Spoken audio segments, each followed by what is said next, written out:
What's up, everyone? It's Coach K here. We got some stuff to talk about today. I got some information that you guys want to actually know, and it's quite interesting what I've found out about this first article right here. So without further ado, I'm just going to jump right in and tell you guys what's actually happening with Coinbene. So recently, Coinbene has gone under maintenance. And the thing is, let's just put it this way. A DDoS attack is not maintenance. Now, here is some really telling stories right now. 2 exchanges have gotten hacked in the last, 24 hours? The first one was, we had, number 1 was Coinbene. The number 2 one was Dragon X from Singapore. 2 hacks right away, just like that. Now, you're probably thinking, how did those things happen and why are they not telling you the truth? Well, the simple fact is they're not telling you the truth because they don't want you to know. They don't have any idea or care for knowing if, if I was an exchange, I wouldn't want to tell you either. I would just say, yeah, we're under maintenance. So Coinbene has been said that, yes, that there's been a recent slew of tweets saying that they've been under maintenance. Claiming their deposit transaction has been pending for hours. There's quite a few issues, and I have sources that have confirmed 100% that this is an attack, and they are having security experts currently go through their whole entire system. So quite an interesting fact here is that Coinbene was hacked, and there's people going through their system. So was Dragon X Exchange in Singapore. So within 1 day, basically, we've had 2 exchanges get hacked. Now, I've been telling you guys this over and over again. There are going to be more and more hacks if they're not national stock exchanges without insurance, without your proof of keys. You don't own your coins. Remember that, because people keep getting wrecked because of this, and it's so simple. All you have to do is make sure that you keep your keys off the exchanges unless you're using one of the top 5 to 10 reputable exchanges with real volume. Now, what we've also learned recently is that the volume on cryptocurrency exchanges from the SEC report from Bitwise is all basically fake except for 10 exchanges. And Binance was the biggest one at $110 million a day. So we also had Coinmarketcap come on and say that they actually have made a mistake and they are posting incorrect data. Wow, that should really surprise you all. It's just these weak exchanges giving the name a bad space. Absolutely, Kenton. The problem with these exchanges are there are so many of them popping up and they all can't fight for the winning share of the prize. So the ones that aren't really doing well, they're going to continue not to do well. And that's the fact. The fact is that 90% of these exchanges are going to die, just like about 80 to 90% of ICOs as well, because you can't run an exchange without liquidity. You can't have liquidity without market making in this industry. So basically you're faking volume by buying and selling orders on both sides of the books, copying different exchange data, and this is what we call spoofing the order book. How's it going, Illy? Good to see ya. So the point here is, what I'm trying to get at is really simple, that this is going to keep happening over and over and over again. Now, here's a really telling fact about why it will keep happening.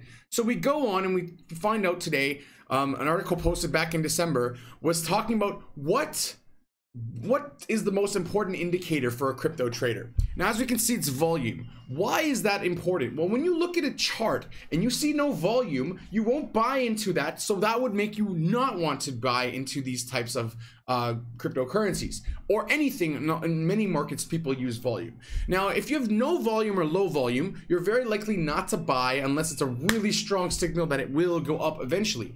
Point here is, if you're buying stuff without volume, basically you're probably not going to see it move up at all. Now, here's the thing: if you're faking volume and spoofing it, you can make it seem like, whoa, this is awesome, it's got lots of people buying, so you buy into that, and then that's what happens with traders. They buy into the volume while it spikes and it will jump up. And if you guys have been around for the last couple days, I don't know, EVX 500%, VIB 120%, OAX 235%. These things are happening because of huge spikes of volume. And I'll tell you why I think it's happening.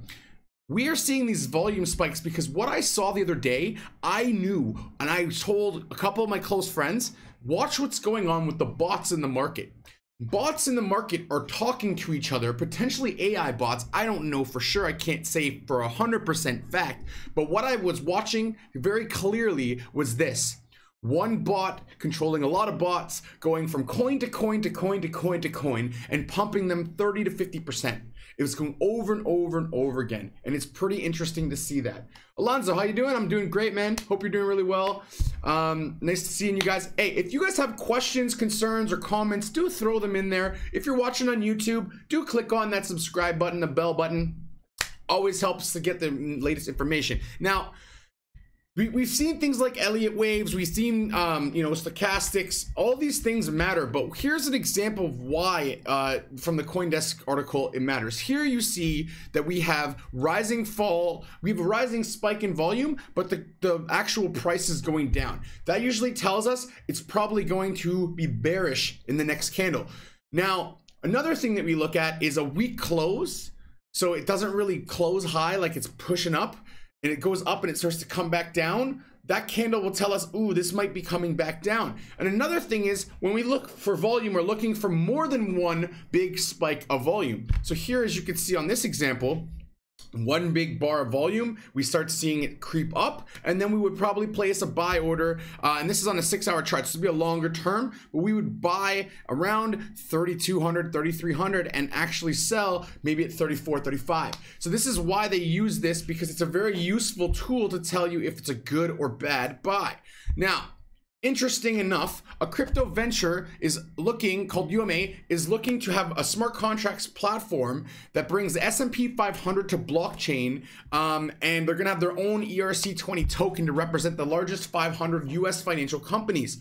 Quite an interesting take on this. I don't know how it actually will work, because as you guys know, with stocks, someone has to own that stock. So maybe they're gonna do it like a fund, where the fund allocates certain dividends to each person, because if you own an Apple stock and they give you dividends on owning that Apple stock by holding it, then who is going to actually get it? So this is potentially a way to solve that issue by kind of making it into a giant fund and putting all these different people together, and then maybe splitting it that way at the end of the year, which would probably make the most sense until they figure out the regulatory compliance nature of owning a piece of an Apple stock, which is really why they haven't tokenized the stock market yet.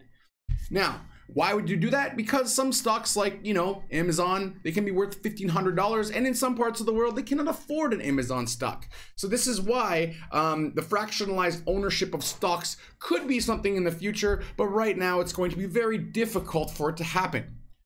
Now, moving on, this is something quite interesting. And guys, I have to tell you right now that if you have been following some of my midterm calls, from February 3rd, I called IOST, IOTX, ENG, Encash, Dent. Those are the only two that didn't really explode yet. But we had OST, NAS, tons of coins have been pumping. And I called in February that we're at the bottom, and people were saying, would you even put money on that? And I said, yes, I would put a Bitcoin on that. We were at the bottom in February when we hit that 3,200, and I thought, you know what, that's probably the bottom, and that's where we're pretty much at. So something to consider.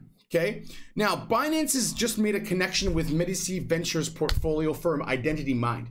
Now, this is an interesting idea. Yes, this is also doing quite well. That's right. We were in that on our Athena platform 4 or 5 days ago. So it's up like 10% or 12% right now. As well, from February, it's probably up a lot more. Now, Identity Mind is a really interesting concept here, and I'll tell you why it's something cool.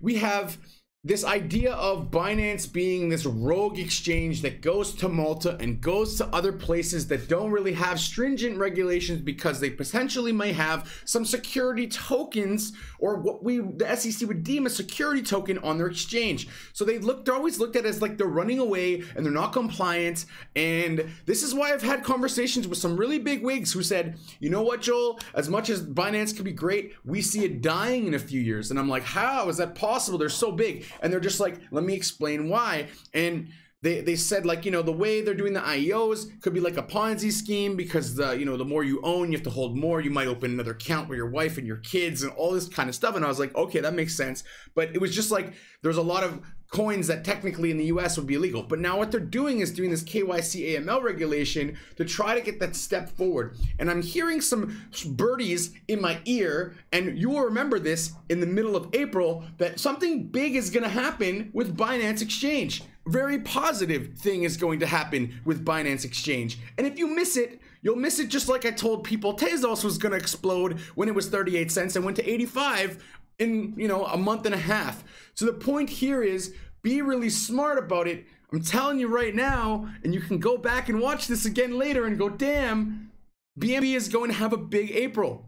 Just keep your mind, and so will BitMax, and so will Huobi, and even KuCoin, even though the volume's low, could have a big month because of the IOE craze.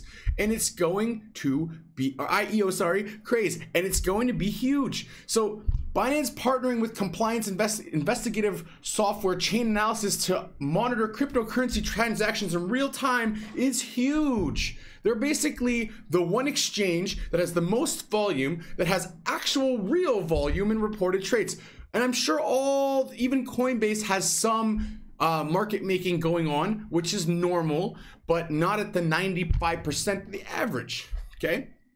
Now here's a really big screw up by YouTube. They basically started reportedly running a malicious ad for Bitcoin wallet Electrum by accident. What it was doing was, if you click on that, it would go to a malware version of Electrum, and the scam ad would basically start downloading malicious software on your PC, and then start sending it to a different Electrum. It was Electrum Electrum with a K. .org, not electrum.org. And so they actually got again, just like the other day when that guy was sending all these receipts to Google and they kept paying him up to $100 million. Again, we see Google not doing proper due diligence. Another reason why blockchain needs to have, you know, things put in place.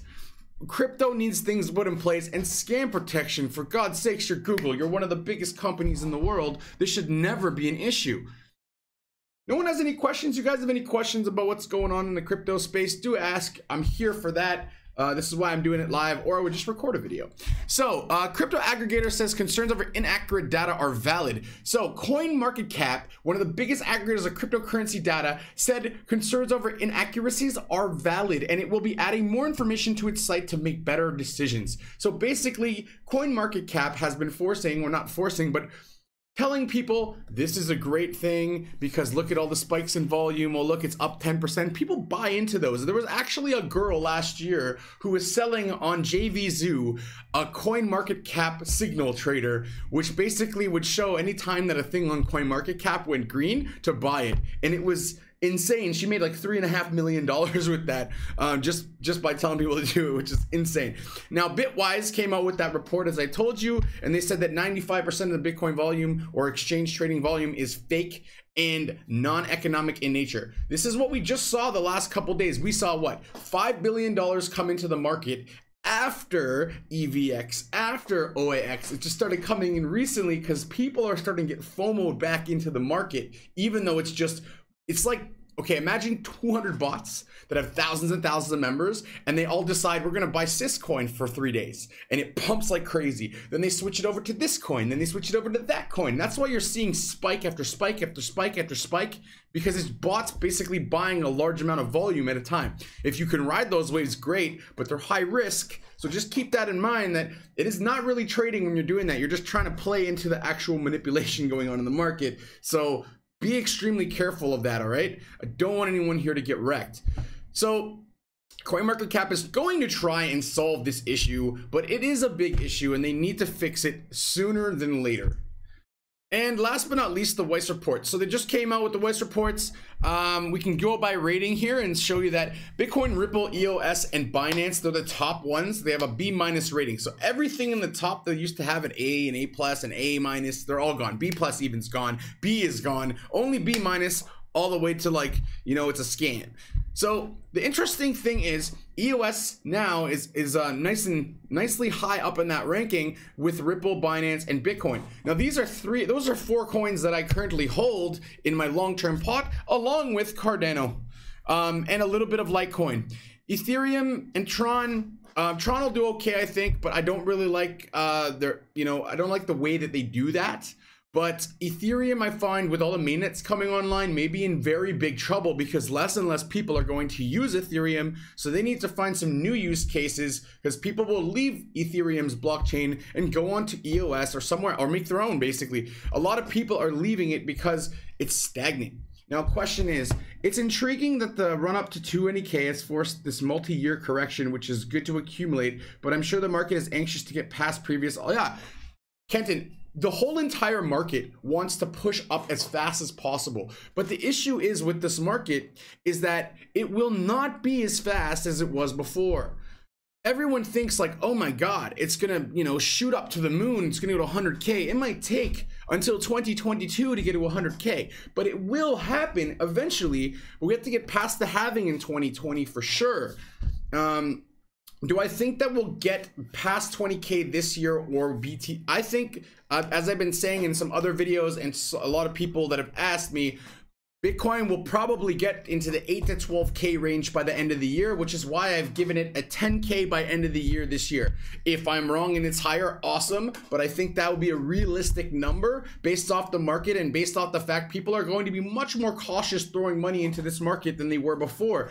People are not going to try to catch those huge waves, and a lot of the people that lost and got wrecked don't have money to catch those big waves anymore. So that's something also to keep in consideration. Now, it's not just Bitcoin now, guys.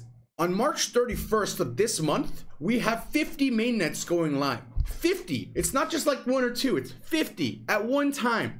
Now, maybe I'm wrong with that number, it could be 40, but the whole point is there are tons and tons and tons of big things happening in March, the end of March, and at the end of June.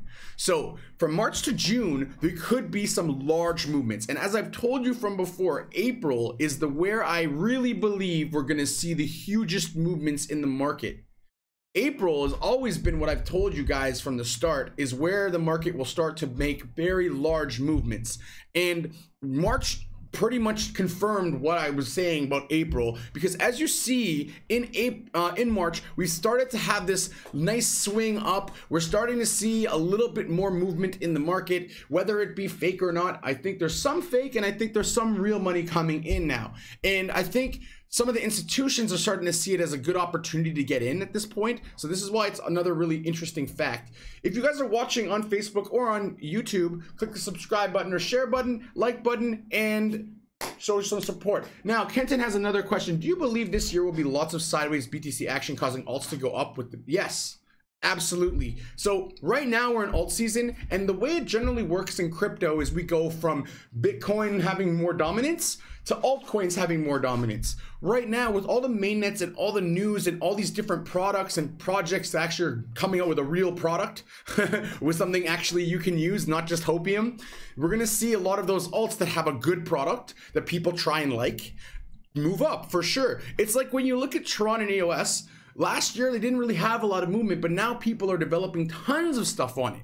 And so you're going to see a lot of things like that happen. Now, Ripple and Stellar are two interesting kind of stories. I don't know what's going to really happen if they're going to explode up like everyone thinks, because banks may adopt their own coins, but I do believe they have a huge upside long term.